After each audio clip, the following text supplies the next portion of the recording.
Everyone. So ಇವತ್ತು ನಾವು current electricity ಚಾಪ್ಟರ್ನಿಂದ ಒಂದು ಪ್ರಾಬ್ಲಮನ್ನು ಸಾಲ್ವ್ ಮಾಡೋಣ. ಪ್ರಾಬ್ಲಮ್ ಏನು ಹೇಳುತ್ತೆ ಅಂತ ಹೇಳಿದ್ರೆ, uniform copper wire of length 2 meter and cross sectional area 5 × 10⁻⁻7 meter square carries a current off 2 ampere. So ಇಲ್ಲಿ ಒಂದು ಕಾಪರ್ ವೈರ್ ಇದೆ. ಆ ಕಾಪರ್ ವೈರಿನ ಲೆಂತ್ ಎಷ್ಟಿದೆ? 2 meter ಇದೆ. ಸೊ ಲೆಂತ್ ಎಷ್ಟಿದೆ? 2 meter ಅಂತ ಕೊಟ್ಟಿದ್ದಾರೆ. ಆ್ಯಂಡ್ ಕ್ರಾಸ್ ಸೆಕ್ಷನಲ್ ಏರಿಯಾ ಕೂಡ ಕೊಟ್ಟಿದ್ದಾರೆ. ಸೊ ಕ್ರಾಸ್ ಸೆಕ್ಷನಲ್ ಏರಿಯಾ ಎಷ್ಟಿದೆ? 5 × 10⁻⁻7 meter square ಅಂತ ಕೊಂಡಿದೆ. Carries a current off 2 ampere. So basically this copper wire ಏನಿದೆ ಅದು ಕರೆಂಟ್ನ ಕ್ಯಾರಿ ಮಾಡ್ತಾ ಇದೆ. ಸೊ ಕರೆಂಟ್ ಕೂಡ ಇದೆ ಇಲ್ಲಿ. ಅಂದ್ರೆ ನೀವು ಕರೆಂಟ್ ಫೈಂಡ್ ಔಟ್ ಮಾಡೋ ಅವಶ್ಯಕತೆ ಇಲ್ಲ ಇಲ್ಲಿ.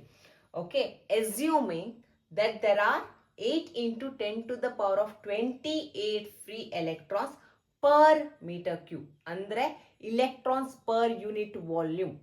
ಓಕೆ, 1 unit volume ಅಲ್ಲಿ ಎಷ್ಟು electrons ಇದೆ? ಸೊ ಆ ನಂಬರ್ನ ಅವ್ರು ಕೊಟ್ಟಿದ್ದಾರೆ. So that is n = 8 × 10⁻28 per meter cube. Okay, per meter cube.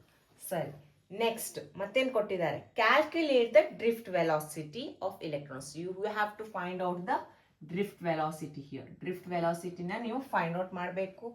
How much time will an electron take to drift from one end of the wire to another. For example, ಈಗ ಇದು ನಿಮ್ಮ copper wire ಆಯ್ತಾ. ಈ copper wire ಅಲ್ಲಿ A one end ಆದ್ರೆ B ಮತ್ತೊಂದು end. So ಇದರ length ಎಷ್ಟಿದೆ? ಲೆಂತ್ ಇದೆ 2 meter. Okay, cross sectional area ಎಷ್ಟಿದೆ? ಏರಿಯಾ ಕೊಟ್ಟಿದ್ದಾರೆ 5 × 10⁻⁻7 meter square. ಸರಿನಾ? ಇಲ್ಲಿ ಕರೆಂಟ್ ಪಾಸ್ ಆಗ್ತಾ ಇದೆ. ಕರೆಂಟ್ ಎಷ್ಟು ಪಾಸ್ ಆಗ್ತಾ ಇದೆ? 2 ampere ಕರೆಂಟ್ ಪಾಸ್ ಆಗ್ತಾ ಇದೆ. ಪರ್ ಯೂನಿಟ್ ವಾಲ್ಯೂಮ್ ಅಲ್ಲಿ ಎನ್ ಎಷ್ಟಿದೆ ಅಂದ್ರೆ ಎಲೆಕ್ಟ್ರಾನ್ಸ್ ಎಷ್ಟಿದೆ? 8 × 10⁻28 ಇದೆ. ಸರಿನಾ? ಸೊ ಡ್ರಿಫ್ಟ್ ವೆಲಾಸಿಟಿ ಎಷ್ಟು ಕೊಟ್ಟಿದ್ದೀರಾ? ಇಲ್ಲಿ drift velocity across this wire drift velocity ಎಷ್ಟಿದೆ ಅದನ್ನ ಫೈಂಡ್ ಔಟ್ ಮಾಡಬೇಕು.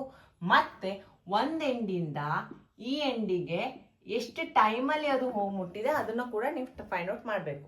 ಸರಿನಾ? How much time will an electron take to drift from one end of the wire to the other. Okay, so ಇದು ನಿಮ್ಮ question. So ಇಲ್ಲಿ ನಮ್ಗೆ ಏನೇನು ಕೊಟ್ಟಿದ್ದಾರೆ? ಲೆಂತ್ ಇದೆ, ಏರಿಯಾ ಆಫ್ ಕ್ರಾಸ್ ಸೆಕ್ಷನ್ ಇದೆ, ಕರೆಂಟ್ ಇದೆ, ಎನ್ ಇದೆ, number of electrons per unit volume ಇದೆ. So can you find out drift velocity? Yes, you can find out drift velocity. Time ಕೂಡ ಫೈಂಡ್ ಔಟ್ ಮಾಡಕ್ಕೆ ಹೇಳಿದ್ದಾರೆ. ಸೊ ಅದನ್ನ ನಾನು ಬರ್ಕೊಳ್ತಾ ಇದ್ದೀನಿ. So there is a equation, ಒಂದು ಫಾರ್ಮುಲಾ ಇದೆ. ಡ್ರಿಫ್ಟ್ ವೆಲಾಸಿಟಿ ಮತ್ತೆ ಕರೆಂಟ್ನ ರಿಲೇಟ್ ಮಾಡುವಂತ ಒಂದು ಫಾರ್ಮುಲಾ ಇದೆ. ಆ ಫಾರ್ಮುಲಾ ಏನು? ಆ ಫಾರ್ಮುಲಾ ಏನಂತ ಹೇಳಿದ್ರೆ I current equals to n, right? N ಅಂತ ಹೇಳಿದ್ರೆ number of electrons per unit volume. N e charge of an electron, capital A cross section of the wire, and then drift velocity. ಇಲ್ಲಿ ನಮ್ಮ ಹತ್ರ ಏನೇನಿದೆ? Charge of an electron. Charge of an electron ಅದು constant, ಅದು ನಮ್ಗೆ ಯಾರು ಕೊಡಬೇಕಾಗಿಲ್ಲ. So ಏನಂತ ಬರ್ಕೊಳ್ತೀವಿ ನಾವು? 1.6 × 10⁻⁻19 ಕೂಲಮ್ ಅಲ್ವಾ? ಚಾರ್ಜ್ ಆಫ್ ಎನ್ ಎಲೆಕ್ಟ್ರಾನ್ ನಮ್ಮ ಹತ್ರ ಇದೆ. ಸೊ ನಾವು ಇದನ್ನ ರೀಅರೇಂಜ್ ಮಾಡ್ಕೊಳ್ಳೋಣ. ಯಾಕಂತ ಹೇಳಿದ್ರೆ ನಮ್ಮ ಹತ್ರ ಕರೆಂಟ್ ಇದೆ, number of electrons per unit volume ಕೂಡ ಇದೆ, ಚಾರ್ಜ್ ಆಫ್ ಎನ್ ಎಲೆಕ್ಟ್ರಾನ್ ನಮ್ಗೆ ಗೊತ್ತಿದೆ, area of cross sectional area ಅವ್ರು ಕೊಟ್ಟಿದ್ದಾರೆ. So we need to find out drift velocity. Rearrange ಮಾಡ್ಕೊಂಡಾಗ ಏನಾಗುತ್ತಂದ್ರೆ ಡ್ರಿಫ್ಟ್ ವೆಲಾಸಿಟಿ ಈಕ್ವಲ್ಸ್ ಟು ಇವೆಲ್ಲ ಪ್ಯಾರಾಮೀಟರ್ಸ್ ಡಿನಾಮಿನೇಟರ್ ಬರುತ್ತೆ. So current whole divided by n e A ಆಯ್ತು. So substitute the values. Velocity equals to ಕರೆಂಟಿನ value ಎಷ್ಟಿದೆ? 2 ಇದೆ.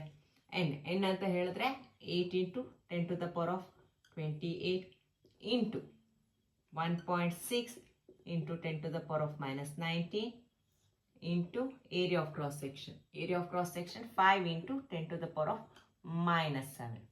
ಸರಿನಾ? ನಾ ಏನು ಮಾಡ್ತೀನಿ ಅಂದರೆ ನಂಬರ್ಸನ್ನೇ ಒಂದು ಕಡೆ ಇಟ್ಟು ಎಕ್ಸ್ಪೋನೆನ್ಷಿಯಲ್ನ ಒಂದು ಕಡೆ ಇಡ್ತೀನಿ.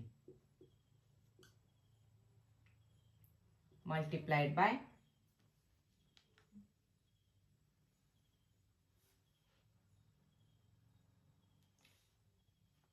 10 to the power of ಎಲ್ಲ ಎಕ್ಸ್ಪೋನೆನ್ಷಿಯಲ್ ನಾನು ನ್ಯೂಮರೇಟರ್ ತಗೊಳ್ತಾ ಇದ್ದೀನಿ. ನ್ಯೂಮರೇಟರ್ ತಗೊಂಡಾಗ ಇದು -28 plus 19 plus 7 ಆಯ್ತು.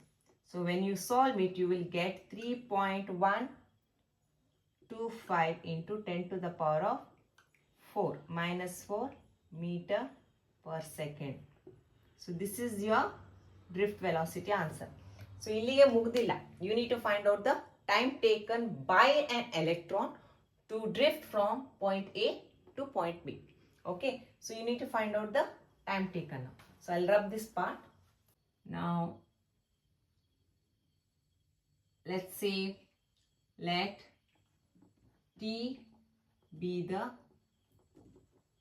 time taken by an electron to drift from one end to another. ಓಕೆನಾ? ಸೊ ಟೈಮ್ ಟೇಕನ್ನಿಗೆ ಫಾರ್ಮುಲಾ ಏನಾಗುತ್ತೆ, ನಮಗೆ ಡ್ರಿಫ್ಟ್ ವೆಲಾಸಿಟಿ ಸಿಕ್ಕಿದೆ. So velocity in general formula ಏನು? ವೆಲಾಸಿಟಿ ಅಂದರೆ displacement by time taken. So ಇಲ್ಲಿ ಡಿಸ್ಪ್ಲೇಸ್ಮೆಂಟ್ ಅಂತ ಬಂದಾಗ velocity equals to displacement by time taken ತಾನೆ. ಸೊ ಟೈಮ್ ಟೇಕನ್ ನಮಗೆ ಬೇಕು, ಡ್ರಿಫ್ಟ್ ವೆಲಾಸಿಟಿ ನಮಗೆ ಸಿಕ್ಕಿದೆ. ಇಲ್ಲಿ ಡಿಸ್ಪ್ಲೇಸ್ಮೆಂಟ್ ಅಂತ ಬಂದಾಗ ನಾವು ಲೆಂತ್ ಆಫ್ ದ ಕಂಡಕ್ಟರ್ ಅಂತ ತಗೊಳ್ತೀವಿ, ಸರಿನಾ? ಸೊ ಇದನ್ನ ನೀವು ರಿಅರೇಂಜ್ ಮಾಡಿದ್ರೆ time taken equals to length of the conductor divided by drift velocity ಆಗುತ್ತೆ. ಸೊ ಈ ಫಾರ್ಮುಲಾನ ನೀವು ಇಲ್ಲಿ ಸಬ್ಸ್ಟಿಟ್ಯೂಟ್ ಮಾಡ್ತೀರಾ. So length of the conductor ಅದು ನಮ್ಗೆ ಗೊತ್ತಿದೆ, ಆ್ಯಂಡ್ ದೆನ್ ಡ್ರಿಫ್ಟ್ ವೆಲಾಸಿಟಿ ಅದನ್ನು ನಾವು ಈಗ ಜಸ್ಟ್ ಫೈಂಡ್ ಔಟ್ ಮಾಡಿದ್ದೀವಿ. So length of the conductor ಏನು? 2 metre divided by drift velocity 3.125 into 10 to the power of -4.